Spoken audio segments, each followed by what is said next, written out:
25। أعوذ بالله من الشيطان الرجيم بسم الله الرحمن الرحيم يريد الله ليبين لكم ويهديكم سنن الذين من قبلكم ويتوب عليكم والله عليم حكيم والله يريد أن يتوب عليكم ويريد الذين يتبعون الشهوات أن تميلوا ميلا عظيما يريد الله أن يخفف عنكم وخلق الإنسان ضعيفا بسم الله الرحمن الرحيم يريد الله ليبين لكم ويهديكم سنن الذين من قبلكم ويتوب عليكم والله عليم حكيم والله يريد أن يتوب عليكم ويريد الذين يتبعون الشهوات أن تميلوا ميلا عظيما يريد الله أن يخفف عنكم وخلق الإنسان ضعيفا يريد اللہ لیبین لکم اللہ رب العزت ارادہ کرتے ہیں تاکہ بیان کرے تمہارے لیے احکام وَيَهْدِيَكُمْ سُنَنَ الَّذِينَ مِنْ قَبْلِكُمْ اور تمہیں چلائے ان لوگوں کے راستے پر جو تم سے پہلے گزر چکے ہیں وَيَتُوبَ عَلَيْكُمْ اور تمہیں معاف کر دیں وَاللَّهُ عَلِيمٌ حَكِيمٌ اللہ رب العزت جاننے والے حکمت والے ہیں وَاللَّهُ يُرِيدُ أَن يَتُوبَ عَلَيْكُمْ اور اللہ رب العزت ارادہ کرتے ہیں أَن يَتُوبَ عَلَيْكُمْ کہ متوجہ ہو تم پر وَيُرِيدُ الشَّيْطَانُ اور ارادہ کرتے ہیں وہ لوگ وَيُرِيدُ الَّذِينَ يَتَّبِعُونَ الشَّهَوَاتِ اور ارادہ کرتے ہیں وہ لوگ جو اتباع کرتے ہیں اپنی خواہشات کی اپنے مزے کے پیچھے لگے ہوئے ہیں وہ اس بات کا ارادہ کرتے ہیں ان تمیلوا میلا عظیما کہ تمہیں راستے سے بہت دور لے جائیں صحیح راستے سے ہٹا دیں یرید اللہ ان یخفف عنکم اور اللہ رب العزت ارادہ کرتے ہیں کہ ہلکا کر دیں تم سے بوجھ کو وخلق الانسان ضعیفا اور اللہ رب العزت نے پیدا فرمایا ہے انسان کو کمزور ان شروع والی آیات کا مقصد یہ ہے اللہ رب العزت اس کے اندر بندوں کو حق اور باطل بتلانا چاہتے ہیں نیکی اور گناہ کیا ہے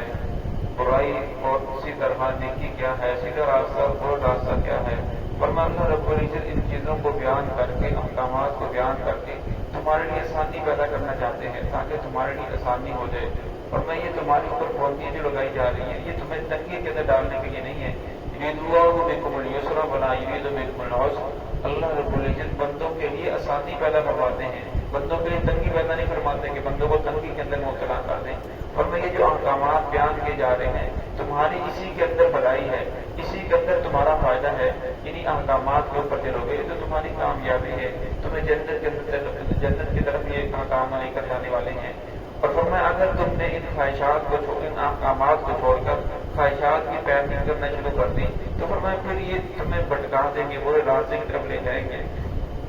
فرمایا اللہ رب العزت ارادہ کرتا ہے تمہارے لیے احکامات کو بیان کرے اور تمہیں چلائے ان لوگوں کے راستے پر جو تم سے پہلے گزر چکے ہیں۔ پہلی قوموں کو جو قصے بیان کیے جاتے ہیں ان میں نیک لوگوں کے قصے بھی آتے ہیں، برے لوگوں کے قصے بھی آتے ہیں، اور میں نیک لوگوں کا قصہ سن کر ان کی بات سن کر ان کو اپنانے کی کوشش کرو اور برے لوگوں کا طریقہ سن کر ان سے بچنے کی کوشش کرو۔ اللہ رب العزت بندوں کو بار بار اس کی طرف متوجہ کرنا چاہتے ہیں، وَيَتُوبَ عَلَيْكُمْ، اگر بندوں کو معاف کرنا چاہتے ہیں، سیدھا راستہ بتلاتے ہیں۔ اگر اس راستے پر چلو گے تو اللہ معاف کرنے والے ہیں، غفور الرحیم ہے، بخشنے والے ہیں۔ اگر تم نے اس راستے کو چھوڑ دیا ان بطش ربک لشدید، پرنتو اللہ رب العزت کی پکڑ بڑی سخت ہے۔ آپ صلی اللہ علیہ وسلم کی حدیث ہے، آپ صلی اللہ علیہ وسلم نے فرمایا کہ یہود النصارہ جو یہودی تھے ان کے 71 فرقے تھے، اور فرمایا نصارہ بھی پھر اس کے بعد 72 فرقے بنے، اور فرمایا میری امت کے 73 فرقے بنے گے۔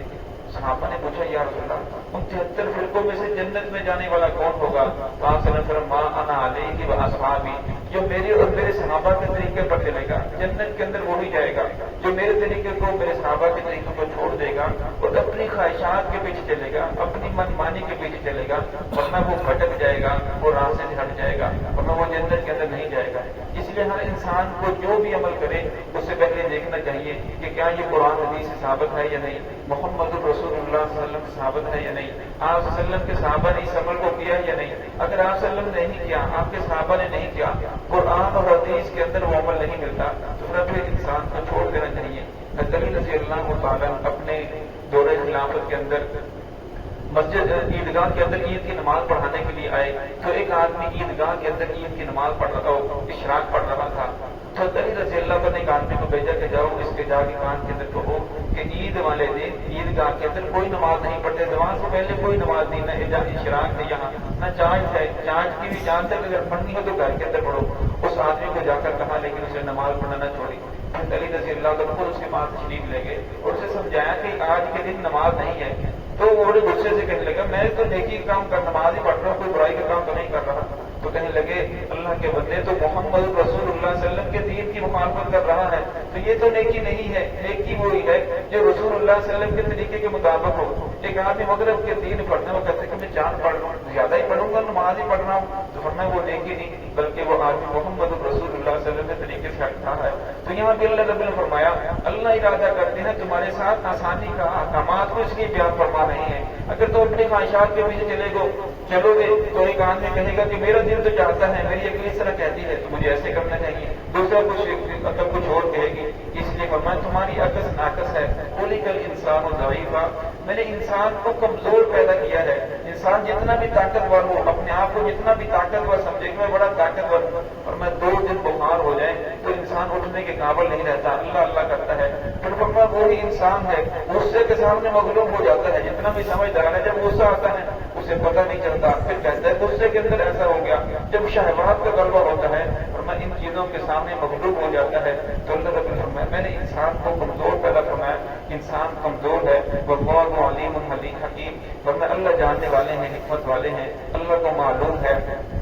واللہ یرید ان یتوب علیکم، فرمایا اللہ تو ارادہ کرتے ہیں کہ تمہارے اوپر توجہ دیں، تمہارے اوپر تمہیں معاف کر دیں، لیکن فرمایا اللہ معاف کسے کریں گے جو خود توبہ کرے گا، خود راستے کے اوپر آئے گا۔ اللہ رب العزت زبردستی کسی آدمی کو پکڑ کر مسجد کے اندر نہیں لاتے ہیں، نہ زبردستی کسی آدمی کو پکڑ کر مسجد سے باہر نکالتے ہیں، فرمایا اللہ رب العزت نے تو بتا دیا اس راستے پر چلو گے تو کامیابی ہے، اگر اس راستے سے ہٹ جاؤ گے تو پھر تمہارے لیے ناکامی ہے۔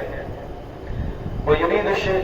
الَّذِينَ يَتَّبِعُونَ الشَّهَوَاتِ، فرمایا وہ لوگ جو اتباع کرتے ہیں اپنے مزے کی، اپنی خواہشات کے پیچھے چل رہے ہیں، جس طرح مغربی لوگ ہیں وہ کہتے ہیں کہ بس انسان کو آزادی ہونی چاہیے، عورتوں کو آزادی ہونی چاہیے، ہر آدمی اپنی مرضی سے کرے، ان کے دماغ کے اوپر شہوات سوار ہیں، فرمایا جو شہوات کی پیروی کر رہے ہیں ان تمیلوا میلا عظیما، ان کی خواہش یہی ہے کہ تمہیں دین سے بہت دور لے جائے، سیدھے راستے سے تمہیں ہٹا دیں۔ یرید اللہ ان یخفف عنکم، فرمایا لیکن اللہ رب العزت ارادہ کرتے ہیں کہ تمہارے ساتھ تخفیف کریں، تمہارے بوجھ کو ہلکا کر دیں، تمہارے اوپر ایسا بوجھ نہ ڈالیں جس کو تم اٹھانے کی طاقت نہیں رکھتے. لا یکلف اللہ نفسا الا وسعها، فرمایا اللہ رب العزت کسی انسان کے اوپر ایسا بوجھ نہیں ڈالتے جس کی وہ طاقت نہیں رکھتا. اب اللہ رب العزت فرمایا اگر کوئی انسان کھڑا ہو کے نماز نہیں پڑھ سکتا بیٹھ کے پڑھ لے، بیٹھ کے نہیں پڑھ سکتا لیٹ کے پڑھ لے. فرمایا جس طرح بھی انسان پڑھنا چاہتا ہے اللہ رب العزت انسان کے لیے ویسے آسانیاں پیدا فرما دی. ایک آدمی مالدار نہیں ہے، اس کے اوپر زکات فرض نہیں ہے، تو ایک آدمی سفر کے اوپر ہے، اللہ نے آسانی فرما دی کہ پوری نماز نہیں بلکہ آدھی نماز پڑھ لے. فرمایا اللہ رب العزت تمہارے ساتھ آسانی کرنا چاہتے ہیں، تمہارے بوجھ کو ہلکا کرنا چاہتے ہیں. کیوں؟ وخلق الانسان ضعیفا، اس لیے اللہ فرماتے ہیں میں نے انسان کو کمزور پیدا فرمایا ہے، میں انسان کی کمزوری کو جانتا ہوں، اس لیے میں ہر بات کے اندر انسان کو آسانی دینا چاہتا ہوں تاکہ یہ تنگی کے اندر مبتلا نہ ہو جائے. دعا ہے کہ اللہ رب العزت ہم سب کو صراط مستقیم پہ چلنے کی توفیق عطا فرمائے.